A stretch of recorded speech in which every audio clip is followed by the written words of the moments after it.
center of the abortion debate is, when does life begin? And luckily that's a question that biology can say something about. Quote, "It is a biological fact, not a theological postulate, that such life is a continuum from conception to death."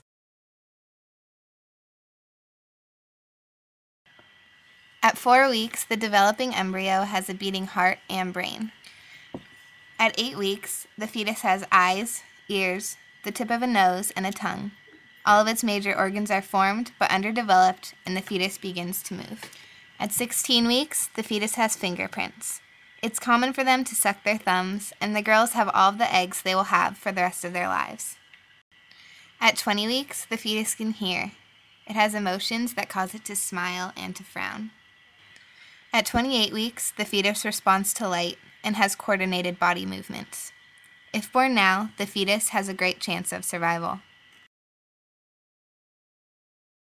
Judaism says this: a baby is a full-fledged human life only once the head emerges from the womb. Whatever is in the womb, even though it's a living entity, is not considered a fully fledged human life.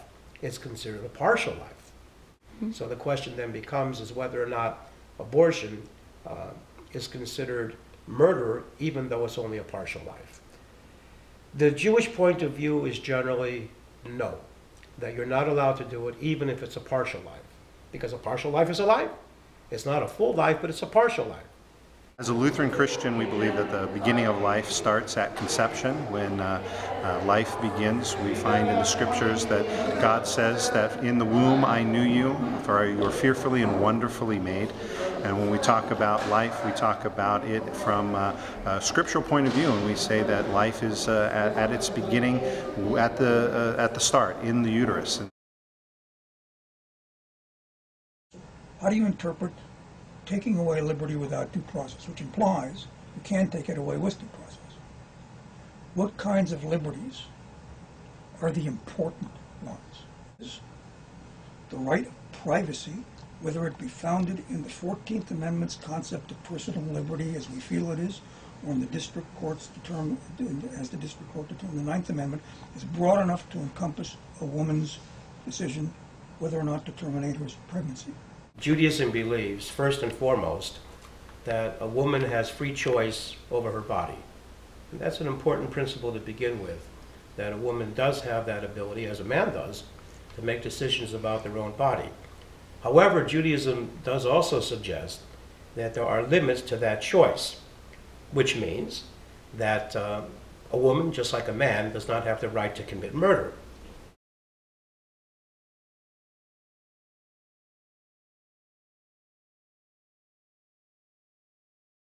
Good evening. In a landmark ruling, the Supreme Court today legalized abortions. The majority in cases from Texas and Georgia said that the decision to end a pregnancy during the first 3 months belongs to the woman and her doctor, not the government.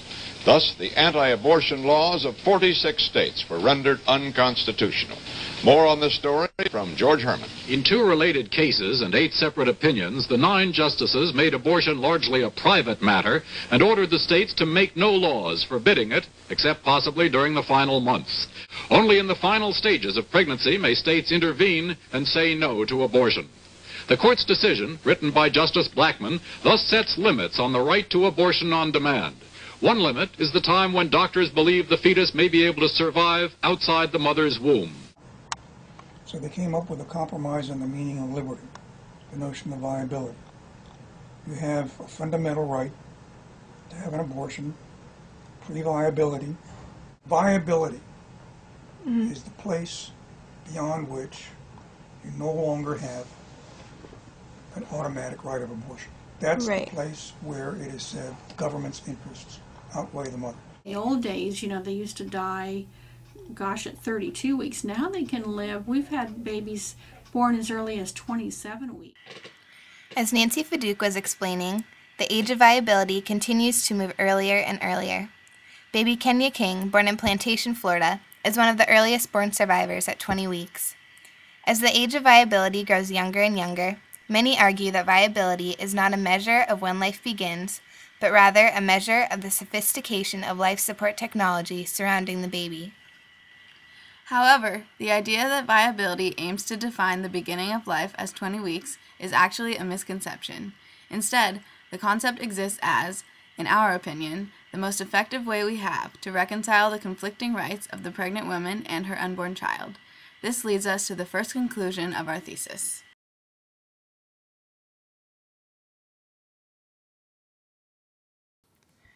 Because of the concept of due process, the federal government cannot deny women the privacy and liberty necessary to control their own bodies and lives.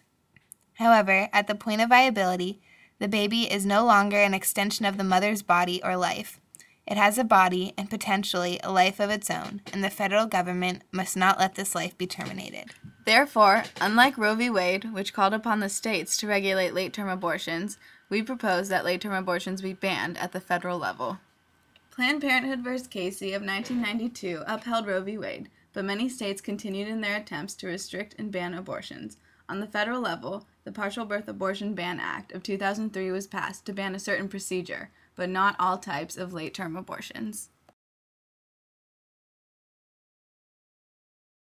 I am completely supportive of a ban on late-term abortions, partial birth or otherwise, as long as there's an exception for the mother's health and life. He's health of the mother. You know, that's been stretched by the pro-abortion movement in America to mean almost anything. That's the extreme pro-abortion position, quote, health.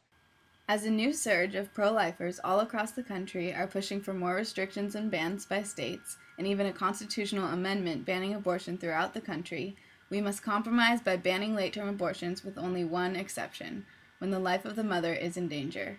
We must hold fast to this compromise, however, and keep pre-viability abortions legal and unrestricted.